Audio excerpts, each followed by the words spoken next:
Well, you may remember that Pak Karno had said that the misfortune that Mas Purwa and his family were experiencing was due to karma and the fact that his father, his mother, had used black magic to take Maddie's father from Maddie's mother. Now, there wasn't anything illegal in that because being Muslim, they're allowed up to 4 wives. But the thing that was wrong was that she'd used black magic to trap the father. So there's an update on this.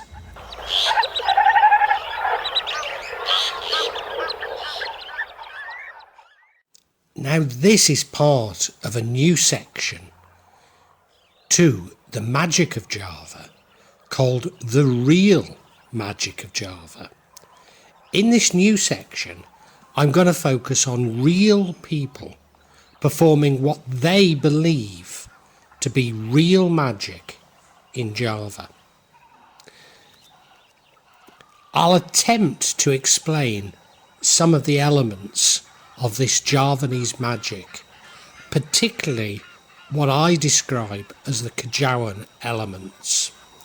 However, I need to warn you that inevitably my explanations will be partial. Maybe sometimes some elements of what I say will be incorrect, for which I profusely apologise. But this reflects the oral tradition of magic in Java, the mystery, and at times, I have to admit, subterfuge surrounding the practice of magic in Java. Please accept my apologies, but I do hope you enjoy this new section.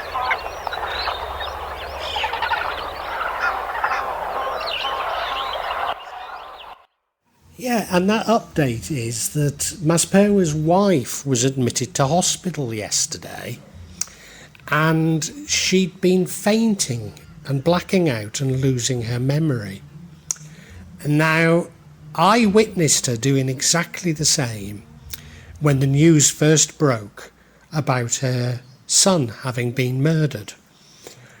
And when I went to the house to help her, I would put my hand on her forehead and she'd immediately faint or black out. Everybody around me then tried to wake her up, but I actually felt that her sleeping was a good thing. Now she's been doing the same thing, and I'm going to the house to see if I can help. Now, I say I'm going to the house to see if I can help. What I'm actually doing is taking some herbal medication that I've put together. Here in Java, we call this herbal medication Jamu, and it's something that you drink often in the mornings, or it could be twice a day. Originally, it was a mixture that was made for the sultans in the Kraton, and really it ought to be mixed by somebody who has expertise in what's wrong with people, and therefore exactly for what their ailments are.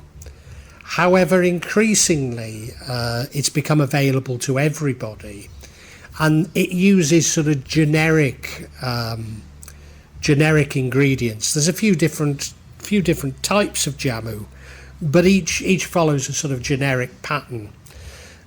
So how much good that actually does, I'm not sure. But what I've done is I feel that she's suffering from some stress. So I'm using the leaves of passion fruit or down marquesa, as we call them here.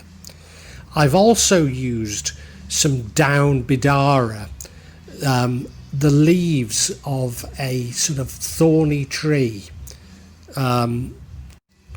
or the Chinese date or apple tree as it's known. In the Arab world, it's known as sidra, or in English, lot. Now, its leaves have many, many medical benefits, but us Muslims actually believe that consuming it or bathing in it will rid oneself of jinns. So just as a precaution, I've included this down bidara. And the other thing that I've put in is Epsom salts, or garum ingris as it's known here, English salt. Largely because of magnesium deficiency is something that almost everyone suffers with, and there may be some underlying magnesium deficiency. I really don't know. But my main thing is the passion fruit leaves, because I think she needs a good rest, even though all around are worried that she's blacking out. I think that's stress, and that she needs this rest.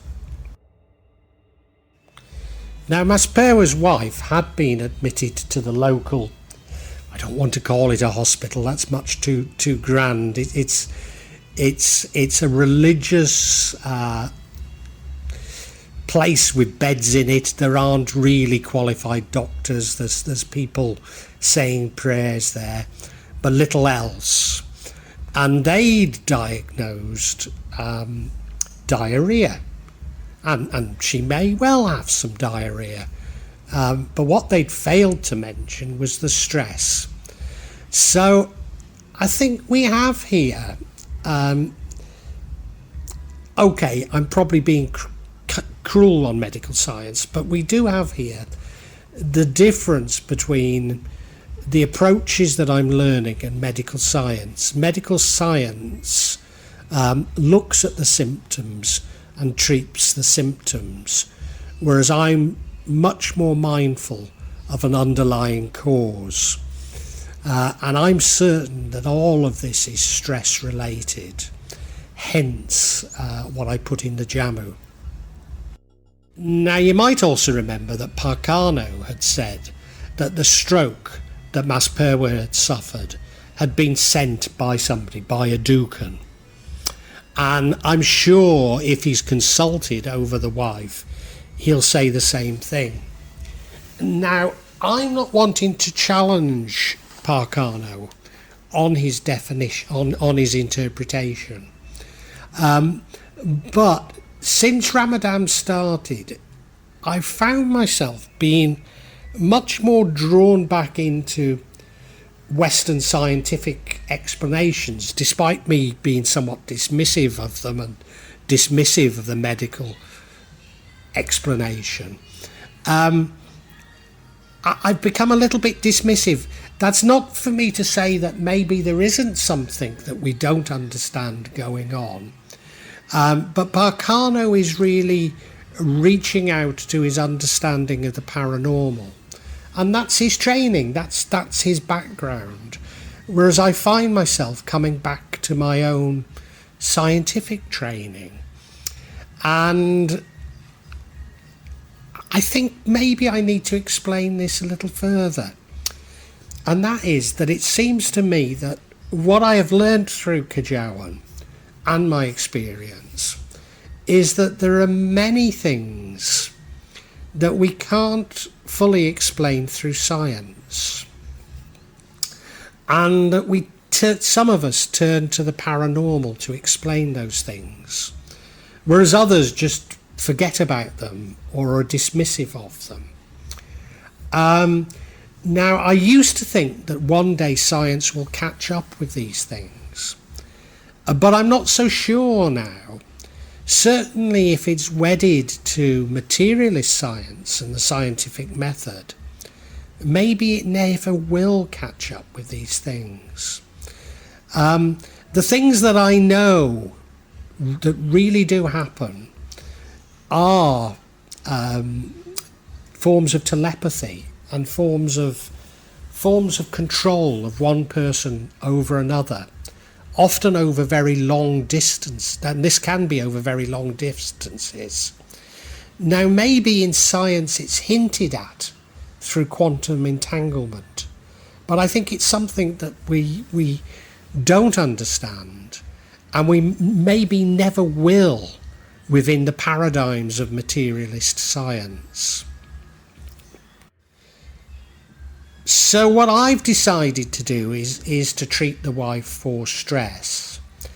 And I'm coming to the opinion that stress is behind so many of the ailments that in the past I have seen as being due to black magic. Now, that's not to say that black magic hasn't been used, because of course simply the knowledge of people that black magic is being used would cause stress. But I think it goes further than that, because particularly for empathetic people, we can pick up on bad feelings towards us. Again, maybe over thousands of miles. It doesn't have to be close to us, but we can pick up on these feelings, and picking up on these feelings would cause stress as well.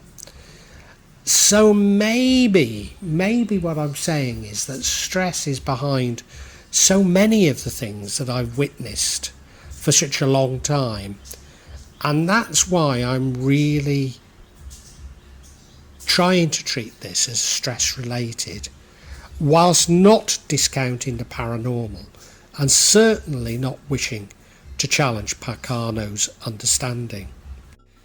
Now, the next twist to my thinking is that we co-create our own realities with God. So whatever we think, we create. So things aren't external to us. So the idea of a Dukan sending something is external. Whereas I believe that it's all internally generated within our consciousness, even though our consciousness is joined to the consciousness not only of everybody else in the world, but every animal in the world, every plant in the world. And yes, I actually believe that objects like stones have some form of consciousness, and we're all connected to them. So it's this that generates what's happening in our world, which is why I'm a little bit now dismissive of these external influences, because I think they're created maybe by many of us. Maybe it's a mass creation of these things, co-created, I ought to say, with God, but nevertheless it comes from our consciousness. It's not something that's actually external. Now, if we are creating our own realities, then it must be the case that our beliefs are actually the barriers or the controls, the constraints on these realities that we create. So Pak Karno's realities are realities from the paranormal, from his upbringing here in Java, whereas my realities are much more from my Western scientific education. So we create different realities based on these constraints. So science is less about explaining the world that we live in, but actually constraining the world that we create. So it's certainly not for me to try to say that what Pak Karno believes is rubbish, because it isn't. Nor for Pak Karno to say what I believe is rubbish. So I don't want to rubbish science, but I want to show that science is much a constraint, as it is something that helps us to understand the universe. So therefore, to get back to the point, primarily I see this as a stress-related issue, and that's why I'm treating it this way. And let us all hope that she recovers quickly.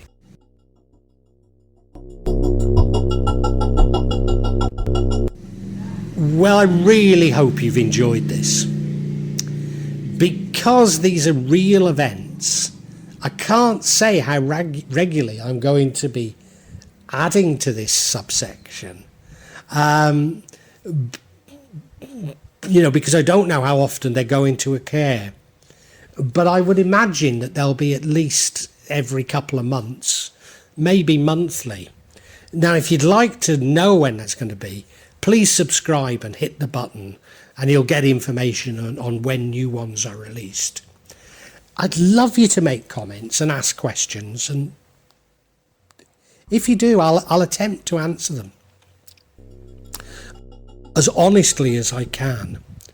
I promise you that there's no attempt on this channel, or this part of this channel, of me. There'll be no attempt by me at any type of subterfuge. I'll try to be as honest and open as I possibly can be. Inevitably, there will be some of you who disagree with my interpretation, and we can agree to disagree. But what you're seeing is real stuff here. What I'd love you to do, if you enjoyed this, is look at my other sections.